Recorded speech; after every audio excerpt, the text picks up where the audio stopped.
आर्निक रवींद्र ओहोरा, जर दुकानचा पत्ता आहे विजय ट्रेडिंग कंपनी, पार्श्वनाथ गल्ली, संगमनेर. माझ्याकडे फार दिवसापासून देशमुख इंडस्ट्रीजचं पॅकेजिंग मशीन आहे. अगोदर मी 1 किलो ते अर्धा किलो ते 250 ग्रॅम ते 1 किलोचं घेतलेलं होतं. त्याच्यानंतर मी पुन्हा सेकंड टाईम 1-1.5 वर्षा अगोदरच त्यांचं जे नवीन मॉडिफिकेशन केलेलं मशीन आहे, जे छोटं 10 ग्रॅम ते 250 ग्रॅमपर्यंत चालते, तर ते मी घेतलं आहे. माझ्याकडे एक पहिलं मशीन घेतलं होतं ते 4 वर्षापासून आहे. सेकंड मशीन जे घेतले ते एक 1.5-2 वर्षापासून आहे.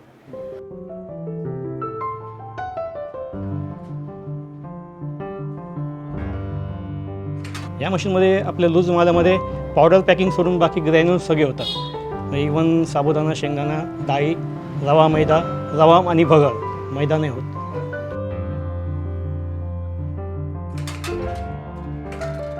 इवन कॉस्टिंग असं काहीच नाही आहे, मेंटेनन्स फ्रीच आहे.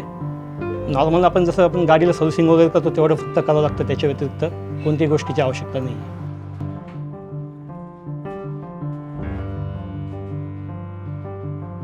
व्यवसायामध्ये कस्टमरला आज जो जमाना आहे तो थोडा पॅकेजिंग ॲट्रॅक्शन पाहिजे. त्या ॲट्रॅक्शननुसार आपण ट्रेंड चेंज केला, त्याच्यामुळं कस्टमरला ते पसंतीस उतरलेलं आहे. आपला जो पहिला जो सोन्यासारखा माल आहे तो अजून पॅकेजिंग व्यवस्थित केल्यानंतर तो अजूनही उत्कृष्ट दिसतो आहे त्याच्यामध्ये.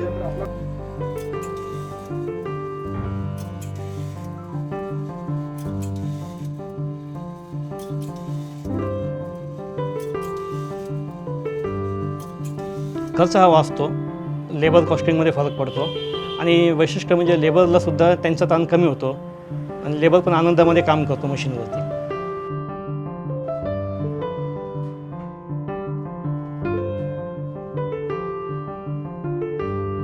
आपण तर सगळ्यांना रिकमेंड करतो आहे मशीन हे करणं. मेनली म्हणजे हे जे मशीन आहे हे सिंगल फेज मशीनवर चालणार आहे आणि जागा कमी लागते याला. त्यानुसार आपण कोणताही छोटा जरी शॉप असला तर तो स्वतःसाठी हे मशीन घेऊ शकतो आणि स्वतः त्याला ऑपरेट करू शकतो. इतकंच इझी आणि मेंटेनन्स फ्री मशीन आहे.